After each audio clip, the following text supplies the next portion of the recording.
Hi, I'm Sally Hunt, and I'm a sex positive parent. And today I just wanted to talk a little bit about being a sex positive parent, and I wanted to focus on bodily autonomy and consent.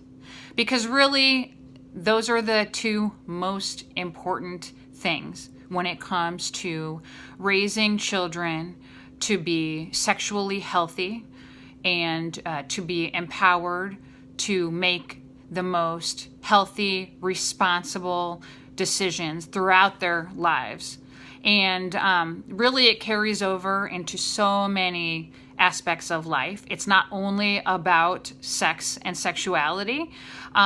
So basically, when they're really young, you can start talking about this, just letting them know that they are in charge of their own body.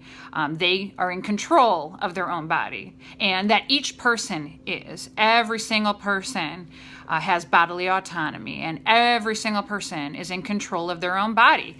And so what that means is that each person gets to decide if they consent to touching someone else or to being touched by someone else.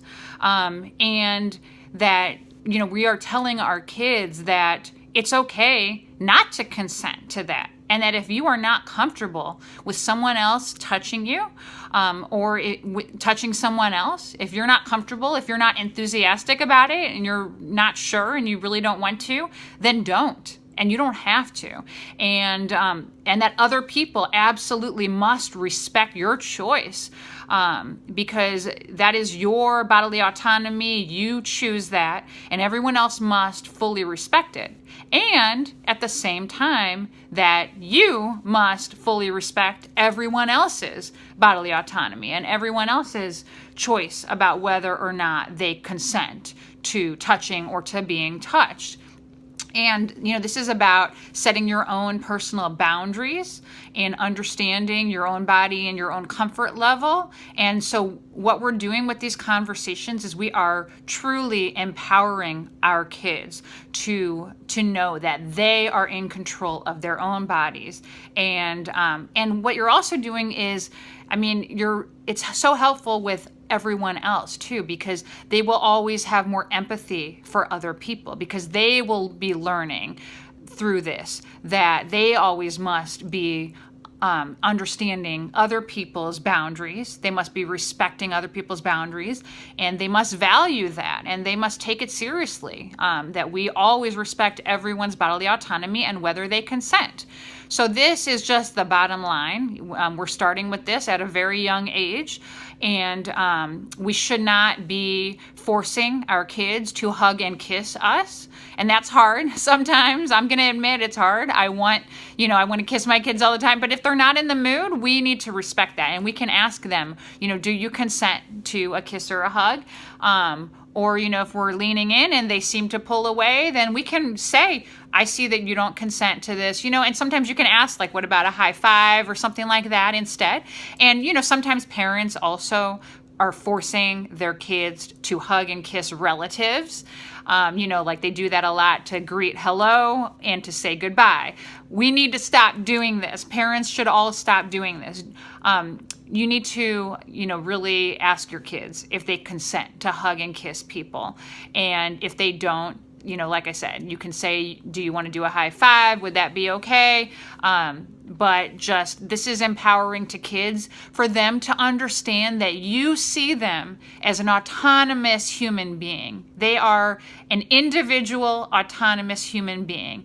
They are in control of their own body. We parents, we feel like we control everything about our kids sometimes, but we don't. They are their own autonomous human beings. The sooner we can comprehend this, the better. And it's incredibly valuable. It's a valuable life lesson.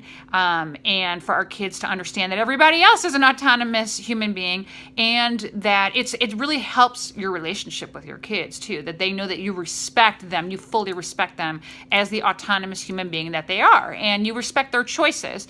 And that's really, really important. I think a lot of the time that, with the whole abstinence only stuff that people like to teach, where they just tell their kids what to do, like, don't have sex until marriage, and they just tell them what to do.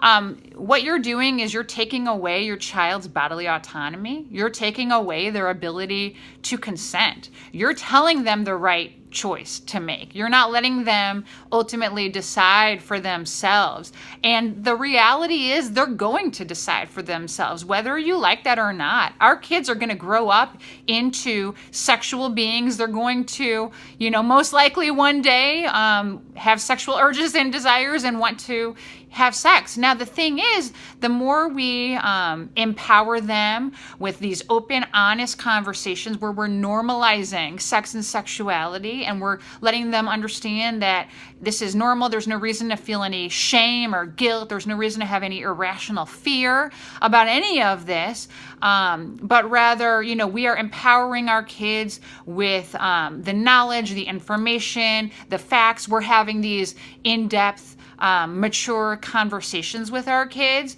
So what's going to happen with these conversations is that one day when they ultimately are in that place where they would be potentially making a decision about whether or not they want to consent to sexual activity with another consenting partner, they're more likely to make the most responsible, healthiest choices for themselves and their bodies if we have raised them in this sex positive environment where we have empowered them with facts, with accurate, honest information, and for them to understand that they are in control of their own body, that they have bodily autonomy, that they choose whether to consent, and they respect other people's choices. And of course, we have talked about birth control and condoms and just had these open, honest conversations.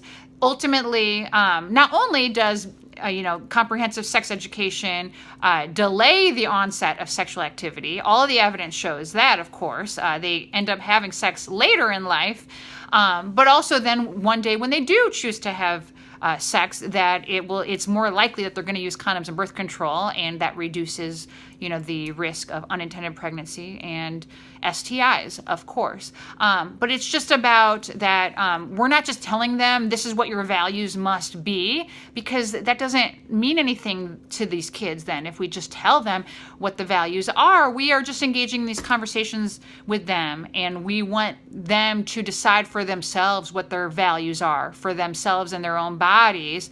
And we can share what our personal values are, but we can't force them to believe in those values. The only way to get kids to act in accordance with their values is if they are truly their values, that they have really decided for themselves are meaningful. So we have to have those conversations with them. Like I said, these are mature, in-depth conversations, honest, open conversations.